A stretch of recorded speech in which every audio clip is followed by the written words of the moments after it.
10 নম্বর পারাকে আমি 20 নম্বরে নিলাম, 25 নম্বর পারাকে আমি 15 নম্বরে নিয়ে আসলাম, সুন্দর করে বাইন্ডিং করলাম, বাধাই করলাম। এরপরে আমি খ্রিস্টানদের গির্জায় আমি নিয়ে গেলাম, চার্চে নিয়ে গেলাম। আমি খ্রিস্টান মহল্লায় নিয়ে ওই কপিগুলো আমি বিক্রি করতে চাইলাম। এত উলট পালট হওয়ার পরও তারা সুন্দর বাইন্ডিং দেখে উচ্চ দামে, বেশি দামে তারা ক্রয় করেছে।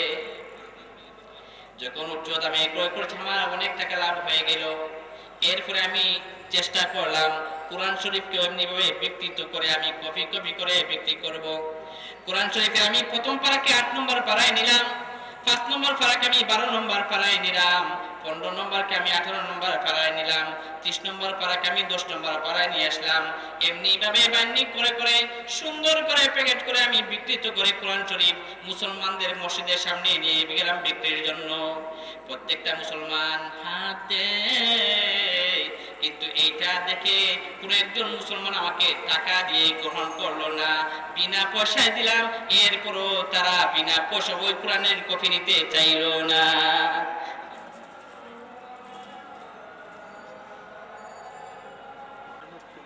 আসসালামু আলাইকুম ওয়া রাহমাতুল্লাহি ওয়া বারাকাতুহু।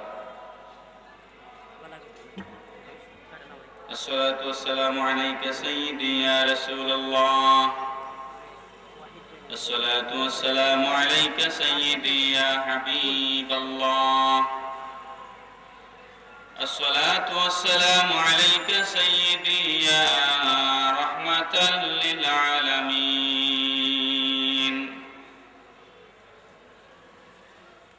আলহামদুলিল্লাহি কাফা ওয়াসসালাতু ওয়াসসালামু আলা ইবাদিহিল্লাযীনা ইসতাফা। أما بعد فقد قال الله تبارك وتعالى عز وجل في شأن حبيبه ومحبوبه آمرا ومخبرا: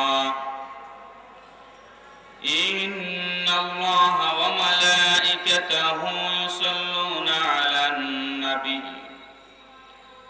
يا أيها الذين آمنوا صلوا عليه وسلموا تسليما.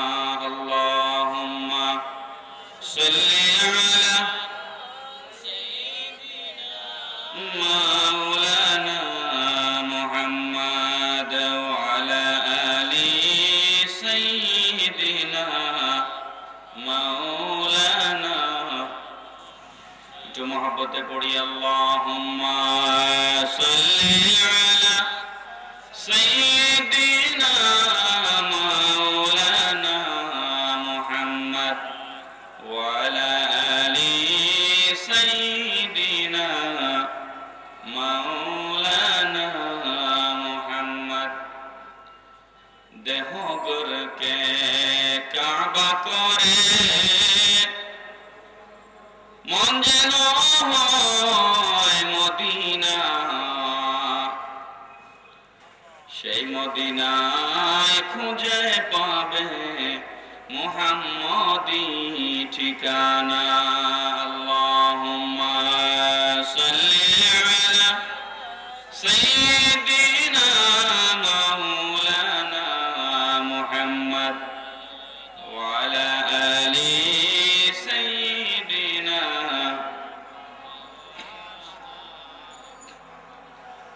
আজরাইলের সুরত যখন মোদের সামনে রাখিবে, সেই নিদানে রাইখো গো আল্লাহ নবীর দিদার নসিবে। আল্লাহুম্মা সাল্লি আলা সাইয়্যিদিনা মাওলানা মুহাম্মদ ওয়া আলা আলি সাইয়্যিদিনা مولانا محمد. بلغ العلا بكماله كشف الدجى بجماله حسنت جميع خصاله صلوا عليه وآله. لا يمكن الثناء كما كان حقه بعد الخدا بزرگ توی قصة مختصر بلغ العلا بكماله كشف الدجى بجماله حسنت جميع خصاله صلوا عليه وآله مولاي صل وسلم وبارك عليه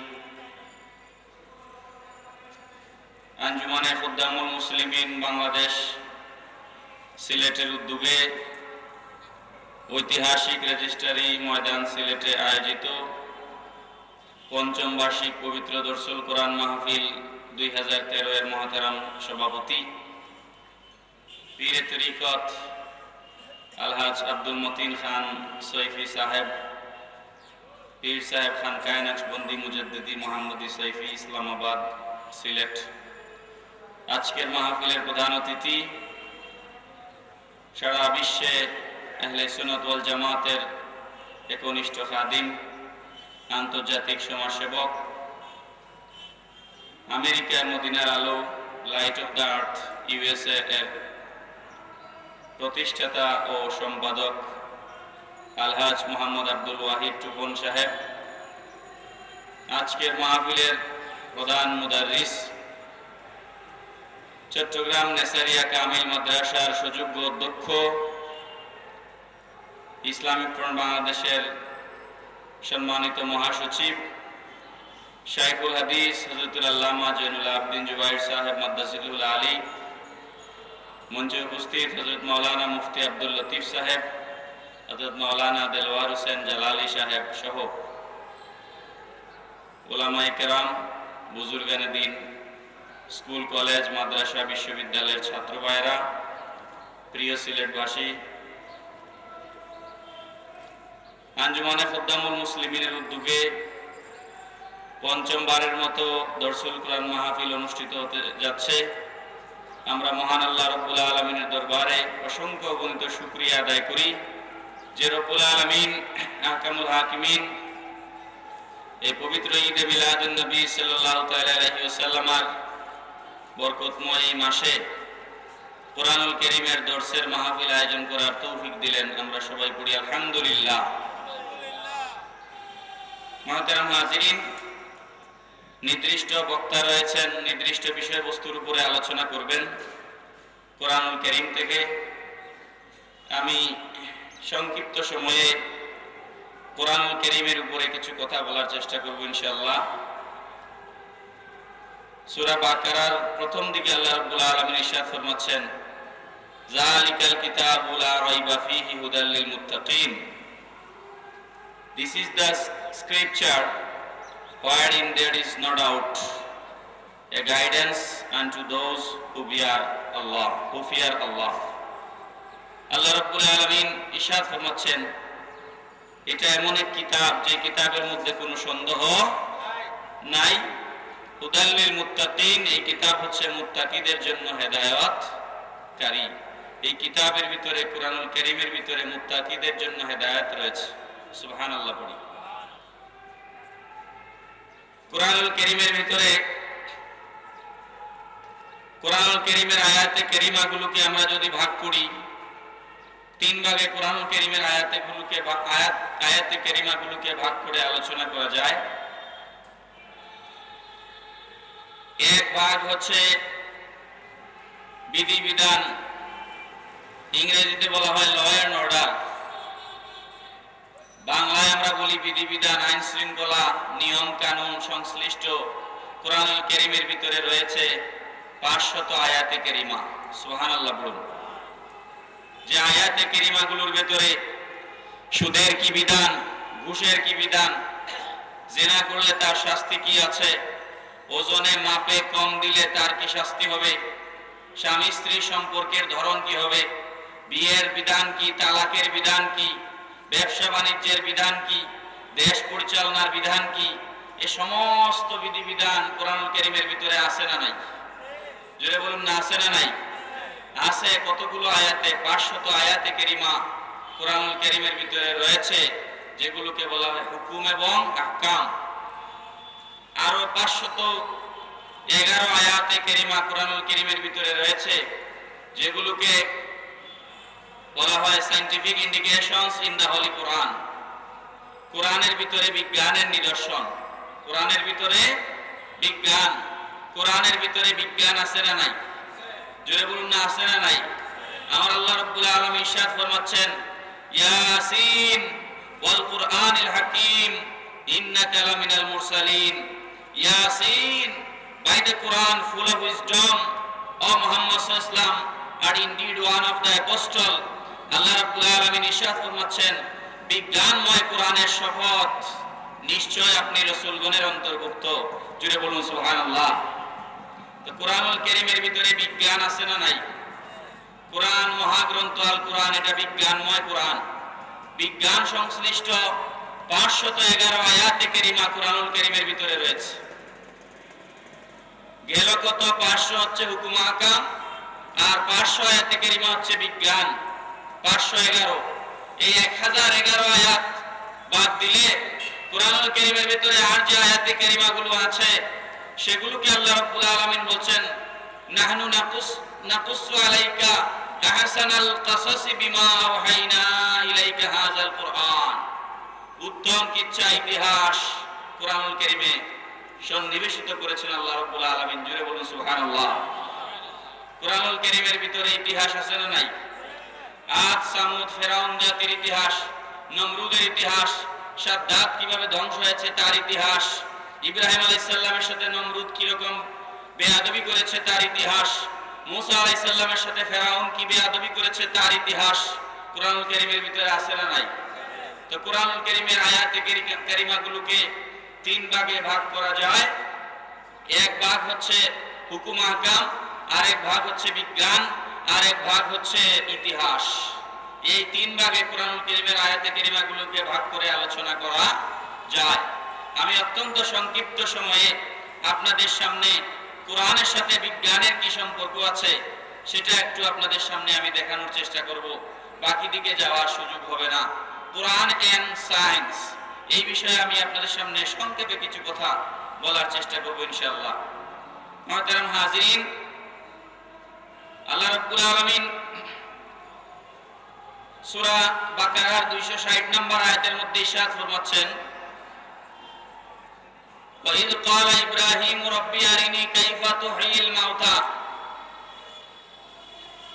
ইব্রাহিম আলাইহিস সালাতু ওয়াস সালাম আল্লাহ রাব্বুল আলামিনকে প্রশ্ন করছেন, আয় প্রভু, আয় রব্বুল আলামিন, তুমি আল্লাহ কিভাবে মরাকে জিন্দা করো আমাকে একটু দেখাই দাও। জোরে বলুন সুবহানাল্লাহ। কে দেখতে চাচ্ছেন? ইব্রাহিম আলাইহিস সালাতু ওয়াস সালাম। কি দেখতে চান? মরা আল্লাহ কিভাবে জিন্দা করে। আচ্ছা, আল্লাহ যে মরাকে জিন্দা করতে পারেন এই ক্ষমতা এই বিশ্বাস ইব্রাহিম আলাইহিস সালামের আছে না নাই?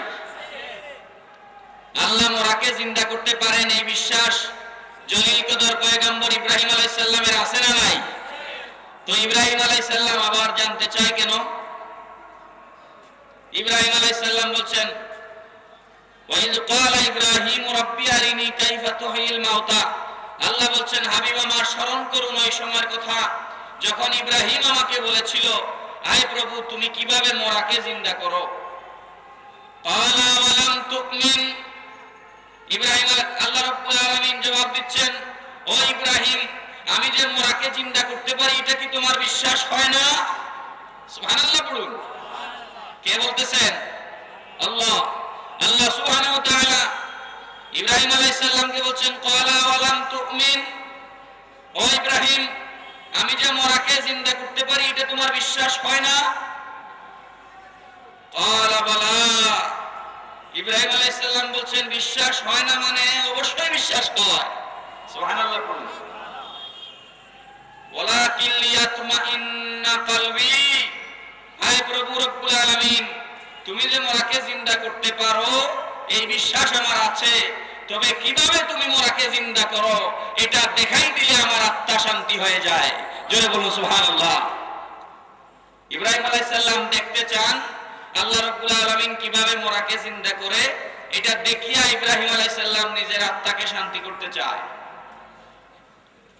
তার মানে ইব্রাহিম আলাইহিস সালাম যে বলল ক্বালা বালা, আয় আল্লাহ তুমি কিভাবে মরাকে জিন্দা করো এটা আমি 100 বার বিশ্বাস করি। এই বিশ্বাস করার নাম হচ্ছে ঈমান।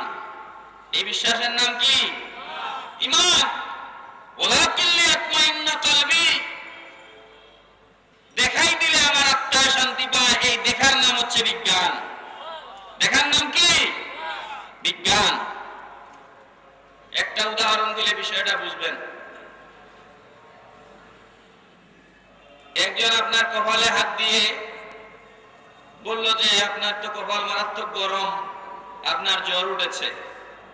এটা বলতে পারে কিনা? কথা বলেন না, বলতে পারে কিনা? হাত দিলে অনুমান করা যায় না জ্বর উঠেছে। কিন্তু মেডিকেল সায়েন্স কপালে হাত দিয়া জ্বর মাপতে রাজি না। মেডিকেল সায়েন্স কি করবে? মেডিকেল সায়েন্স আপনার বগলের নিচে থার্মোমিটার লাগাবে, থার্মোমিটারে যদি তাপ জ্বর দেখায় তাহলে জ্বর বলবে। কথা বলে ঠিক না? ঠিক। তো ওই যে থার্মোমিটার দিয়ে মাপিয়া দেখা, না দেখলে বিশ্বাস করে না, এটার নাম হচ্ছে সায়েন্স। না দেখিয়া বিশ্বাস করার নাম ঈমান, আর দেখিয়া বিশ্বাস করার নাম বিজ্ঞান। ইব্রাহিম আলাইহিস সালাম বলছেন ক্বালা বালা, আল্লাহ তুমি মরাকে জিন্দা করতে পারো এটা আমি অবশ্যই বিশ্বাস করি, এটার নাম হচ্ছে ঈমান। আর ওয়ালাকিন লিয়াতমাইন্না কলবি, আয় আল্লাহ তুমি যদি দেখাই দাও তাহলে দেখলে আমার আত্মা শান্তি পায়, এটার নাম হচ্ছে বিজ্ঞান। জোরে বলুন সুবহানাল্লাহ। কথা কি বুঝে আসতেছে? মুহতারাম হাজিরিন, এরপর আল্লাহ রাব্বুল আলামিন কি বলছেন? ক্বালা ফাখুয আরবাতাম মিনাত তায়র, ও ইব্রাহিম তুমি 4টা পাখি ধরো। কয়টা পাখি? 4টা পাখি ধরো। ফাসুরহুন্না ইলাইকা সুম্মা জাআল আলা কুল্লি জাবালিন মিনহুন্না জুজআন, 4টা পাখি ধরে পাখিগুলোকে পিষো। পিষিয়া কি করো? ভর্তা বানাও। ভর্তা বানাইয়া 4টা পাখির ভর্তাকে 4 ভাগ করিয়া 4টা পাহাড়ের উপরে রেখে দাও। জোরে বলুন সুবহানাল্লাহ। এখন ওগুলা পাখি রইছে না ভর্তা হইছে? এখন আর পাখি নাই, কি ভর্তা। এবার আমার আল্লাহ রাব্বুল আলামিন বলছেন সুম্মা দুহুন্না ইয়াতিনাকা সাইয়া, ও ইব্রাহিম তুমি আঙ্গুল ইশারা করে ভর্তা যেগুলো তুমি পিষেছো, ভর্তা করে 4 ভাগ করে পাহাড়ের উপরে রেখে দিয়েছো, সেগুলোকে তুমি ডাক দাও। তোমার ডাক দিতে দেরি হবে, সেগুলো আবার পাখি হইয়া উড়াল দিয়া তোমার হাতে আসতে দেরি হবে না। জোরে বলুন না সুবহানাল্লাহ। ওয়া'লাম আন্নাল্লাহা আজিজুন হাকীম। মুহতারাম হাজিরিন, তো কোরআনের ভিতরে বিজ্ঞান আছে না নাই? কথা বলুন, আছে না নাই? একটা থিওরি আছে বিজ্ঞানে, এই থিওরির নাম হচ্ছে ল অফ গ্র্যাভিটেশন। বাংলায় বলে মাধ্যাকর্ষণ শক্তি। মাধ্যাকর্ষণ শক্তির বলে আমরা যারা জমিনে হাঁটা চলাফেরা করি আমরা বাতাসে উড়ি না। মাটির মাধ্যাকর্ষণ শক্তি আমাদেরকে মাটির সাথে ধরে রেখেছে। আপনি একটা ফুটবল সেটা যত বড় শুট করুন না কেন, এটা মেসির শট হোক আর যারই শট হোক না কেন, সেটা আবার ফিরে মাটিতে আসে। কথা বলেন ঠিক না বেটি? কেন মাটিতে ফিরে আসে? মাটিতে ফিরে আসার কারণ হচ্ছে ল অফ গ্র্যাভিটেশন, মাটির মাধ্যাকর্ষণ শক্তি। মাটির মাধ্যাকর্ষণ শক্তি সেটা যত স্পিডেই আপনি মারুন না কেন, সেটা আবার ফিরে জমিনে চলে আসে। আমার আপনার নবী আকা মাওলা তাজদারে মদিনা রহমতুল্লাহ আলামিন নবী 12 রবিউল আউয়াল 570 খ্রিস্টাব্দে জমিনে তশরিফ এনেছেন। ঈদে মিলাদুন নবীর মাস এটা। এই আমার আপনার নবী 50-51 বছর বয়সে মেরাজের রাত্রে আমার নবী আল্লাহর সান্নিধ্যে দিদারে ইলাহিতে ঊর্ধ্ব আকাশ ভ্রমণ করে 7 আকাশ পাড়ি দিয়ে, নূরের পর্দা সমূহ পাড়ি দিয়ে, আরশে আজিম পাড়ি দিয়ে লা মাকানে আল্লাহ রাব্বুল আলামিনের সাথে সাক্ষাৎ হয়েছে। জোরে বলুন সুবহানাল্লাহ। এবার প্রশ্ন কি আসতে পারে না যে হুজুর যদি মাধ্যাকর্ষণ শক্তি সবকিছুকে মাটির দিকে টেনে ধরে, ফুটবলকে যত জোরেই উপরের দিকে শুট করা হোক না কেন সেটা আবার ঘুরে মাটিতে ফিরে আসে, তো আমার আপনার নবী মুহাম্মদুর রাসূলুল্লাহ সাল্লাল্লাহু তাআলা আলাইহি ওয়াসাল্লাম এই নবী মেরাজে গেলেন, তিনি কেন ফিরে আসলেন না? মাধ্যাকর্ষণ শক্তিটাকে ধরে রাখতে পারলো না কেন? জোরে বলুন সুবহানাল্লাহ। মাধ্যাকর্ষণ শক্তিটাকে ধরে রাখতে পারলো না কেন? তিনি উপরের দিকে চলে গেলেন, তার ঊর্ধ্বগমন এটা কিভাবে সম্ভব হলো? দেখুন বিজ্ঞান কি বলছে। একজন বিজ্ঞানী, তার নাম হচ্ছে J jeans, the universe around us, 216 পৃষ্ঠায় বিজ্ঞানী জে জিন্স লিখেছেন, এ bullet fired from the earth's surface with a speed of 6.9 miles a second or more will fly into space. উচ্চ আওয়াজে বলুন সুবহানাল্লাহ। বিজ্ঞানী জে জিন্স বলছে, একটা বুলেটকে অথবা কোনো একটা বস্তুকে, যে কোনো একটা জিনিসকে, সেটাকে যদি সেকেন্ডে, ঘন্টায় নয়, সেকেন্ডে, প্রতি সেকেন্ডে যদি 6.9 অর্থাৎ প্রায় 7 মাইল গতিতে যদি উপরের দিকে ছুড়ে মারা যায়, তাহলে সেটা উপরের দিকে চলে যাবে, সেটা আর ফিরে আসবে না। এটাকে বলা হয় failure of the law of gravitation. মাধ্যাকর্ষণ শক্তি তখন কার্যকর হয়ে যাবে। চিৎকার দিয়ে বলুন সুবহানাল্লাহ। মাধ্যাকর্ষণ শক্তি তখন কি হবে? অকার্যকর হয়ে যাবে। মুহতারাম হাজিরিন, ভালো করে খেয়াল করুন, আমার আপনার নবী নূর কিনা? যদি বলুন নবী নূর কিনা? নবীর নূরে সূর্য সৃষ্টি হয়েছে কিনা? তো সূর্যের আলো প্রতি সেকেন্ডে 1,86,000 মাইল পথ অতিক্রম করতে পারে। সুবহানাল্লাহ পড়বেন না? সূর্যের আলোর গতি সেকেন্ডে কত? 1,86,000 মাইল। সূর্য যদি, যে সূর্য আমার আপনার নবীর উসিলায় সৃষ্টি হয়েছে, সেই সূর্য যদি সেকেন্ডে 1,86,000 মাইল পথ অতিক্রম করতে পারে,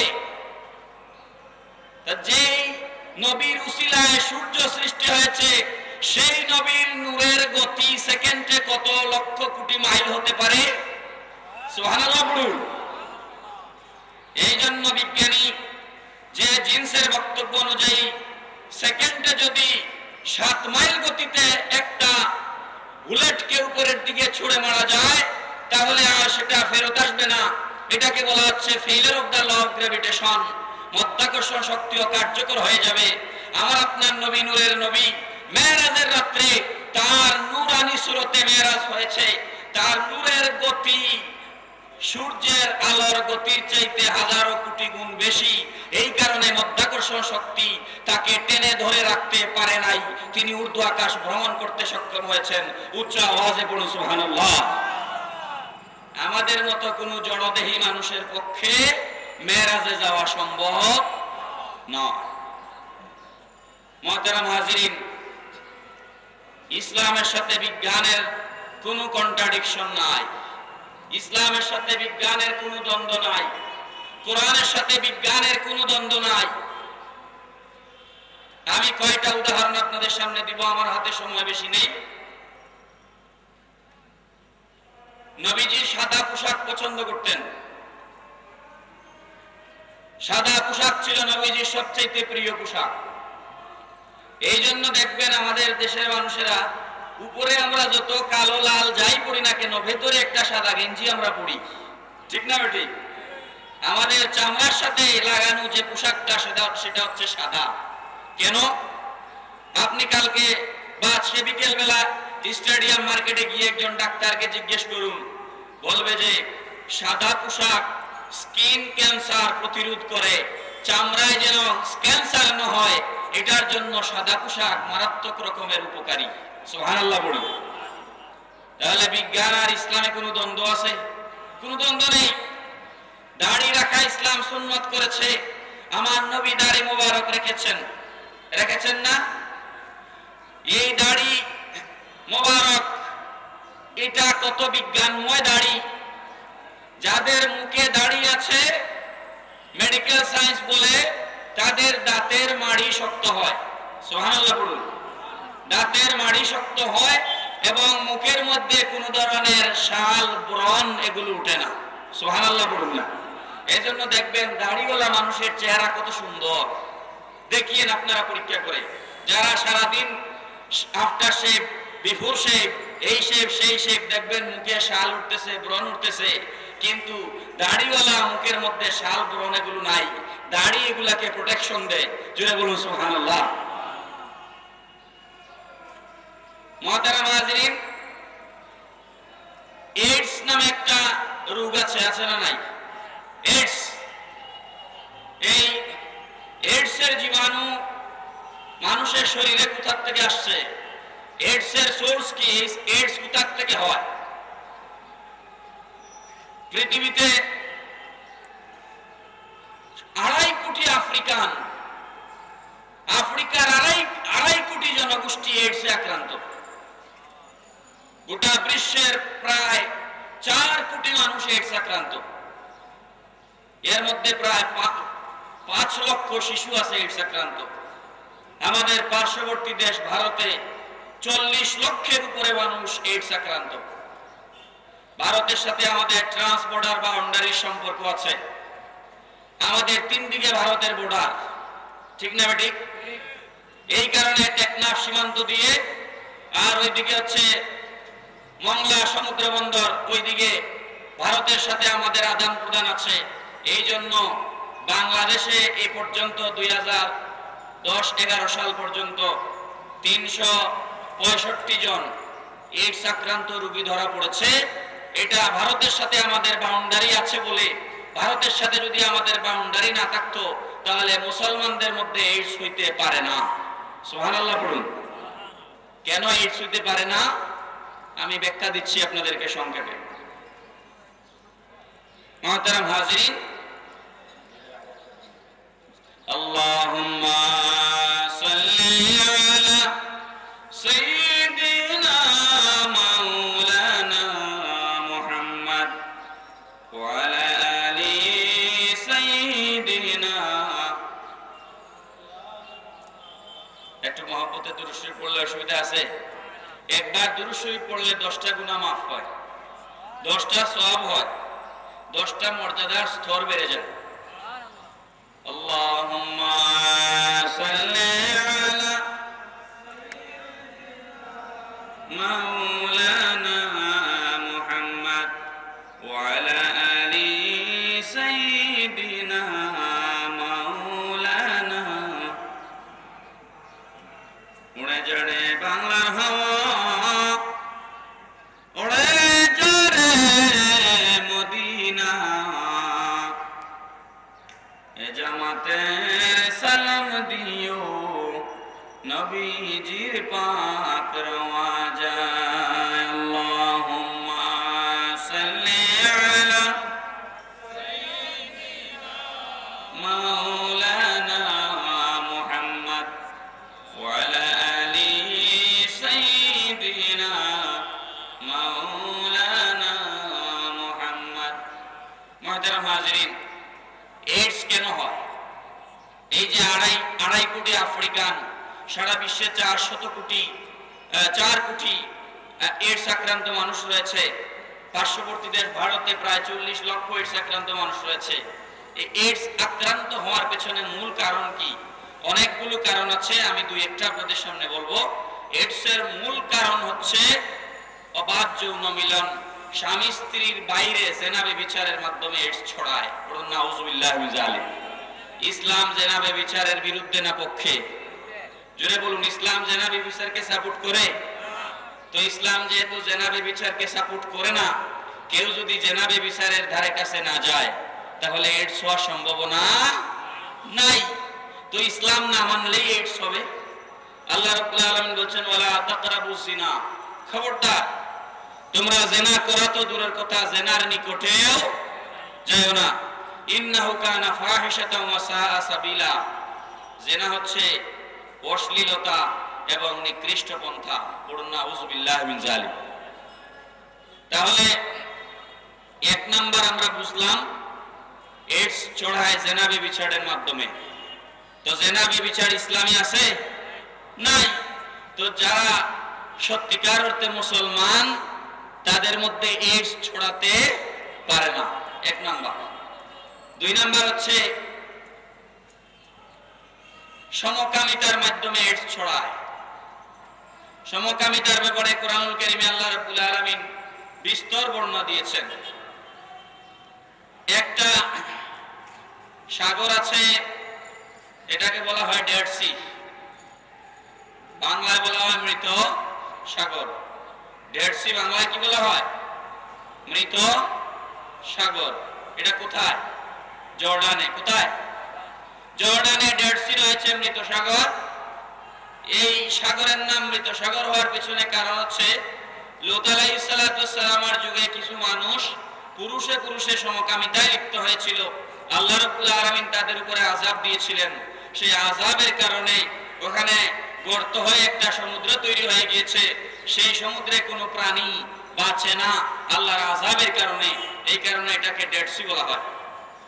কোরআনুল কারীমে সূরা আনকাবুতের 28-29 নম্বর আয়াতে আল্লাহ রাব্বুল আলামিন ইরশাদ ফরমাচ্ছেন, ওয়ালুতান ইয ক্বালা লিকাওমিহি ইন্নাকুম লাতা'তুনাল ফাহিশাতা মা সাবাকাকুম বিহা মিন আহাদিন মিনাল আলামিন আইন্নাকুম লাতা'তুনার রিজালা ওয়া তাকতাউনাস সাবিল ওয়া তা'তুনা ফি নাদিয়াকুমুল মুনকার ফামা কানা জাওয়াবা কওমিহি ইল্লা আন ক্বালু উতিনা বিআযাবিল্লাহি ইন কুনতা মিনাস সাদিকিন। আল্লাহ রাব্বুল আলামিন ইরশাদ ফরমাচ্ছেন, স্মরণ করুন হাবিব আমার লূত আলাইহিস সালামকে, তিনি যখন তার সম্প্রদায়কে বলেছিলেন, তোমরা কি এমন এক অশ্লীল কাজ শুরু করলে যা তোমাদের আগে পৃথিবীতে আর কেউ করেনি? তোমরাই তো পুরুষের উপর অবগত হচ্ছ, তোমরাই তো রাহাজানি করে থাকো, তোমরাই তো প্রকাশ্যে ঘৃণ্য কাজ করে থাকো। উত্তরে তার সম্প্রদায় বলল, আমাদের উপরে শাস্তি নিয়ে আসো, আযাব নিয়ে আসো, যদি তুমি সত্যবাদী হও। পড়ুন নাউযুবিল্লাহি মিন যালিক। দেখেন কেমন কেমন অহংকারী জাতি, তারা আল্লাহর পক্ষ থেকে আযাব কামনা করতেছে। আল্লাহ যদি আযাব দেয় বাঁচার উপায় আছে?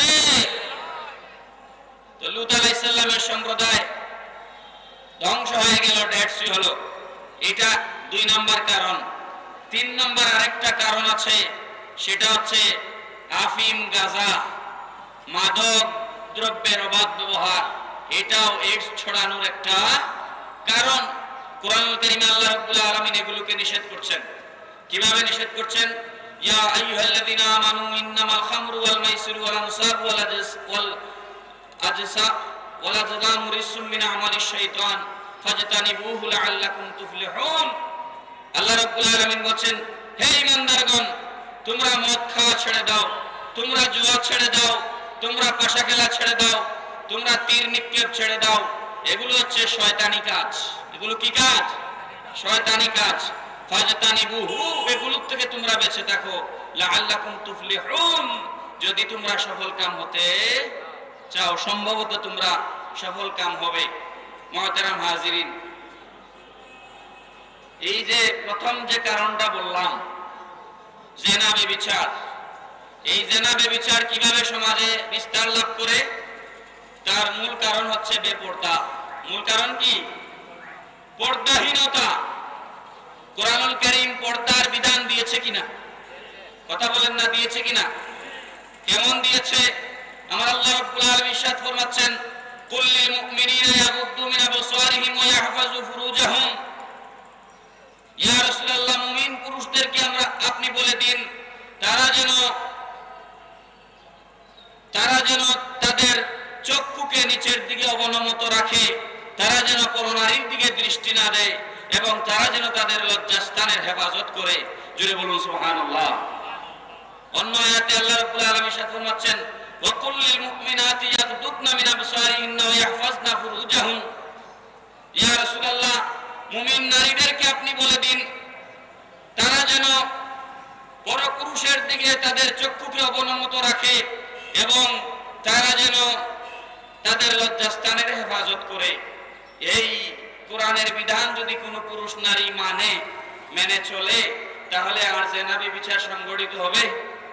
যেই সমাজে জেনা ব্যভিচার নাই, মুহতারাম হাজিরিন, কোরআন এবং বিজ্ঞান এটা ব্যাপক একটা বিষয়। এই সংক্ষিপ্ত সময়ে সেটার উপরে আলোচনা করা কোনোভাবেই সম্ভব নয়। আল্লাহ রাব্বুল আলামিন ইরশাদ ফরমাচ্ছেন, হুররিমাত আলাইকুমুল মাইতাতু ওয়াদ-দামু ওয়া লাহমুল খিনজির ওয়া মা উহিল্লা লিগাইরিল্লাহ। তোমাদের জন্য মরা গোস্ত, রক্ত এবং শূকরের মাংস তোমাদের জন্য হারাম করা হয়েছে। শূকরের মাংস আমাদের জন্য কেন হারাম করা হলো? শূকরের মাংস হারাম হওয়ার পেছনে বিজ্ঞানের ব্যাখ্যা আছে, মেডিকেল সায়েন্সের ব্যাখ্যা আছে। প্রথমত 1 নাম্বার কারণ হচ্ছে শূকরের মাংস হারাম হওয়ার পেছনে 1 নাম্বার কারণ হচ্ছে এটা নোংরা, আর ইসলামের মধ্যে নোংরা নাপাকি নাই। জোরে বলুন সুবহানাল্লাহ। 2 নাম্বার কারণ হচ্ছে শূকরের মাংস হারাম করার পেছনে শূকরের মাংসের ভিতরে ট্রিচিনিয়াসিস নামে এক ধরনের ভাইরাস আছে, যে ভাইরাসের নাম হচ্ছে ট্রিচিনেল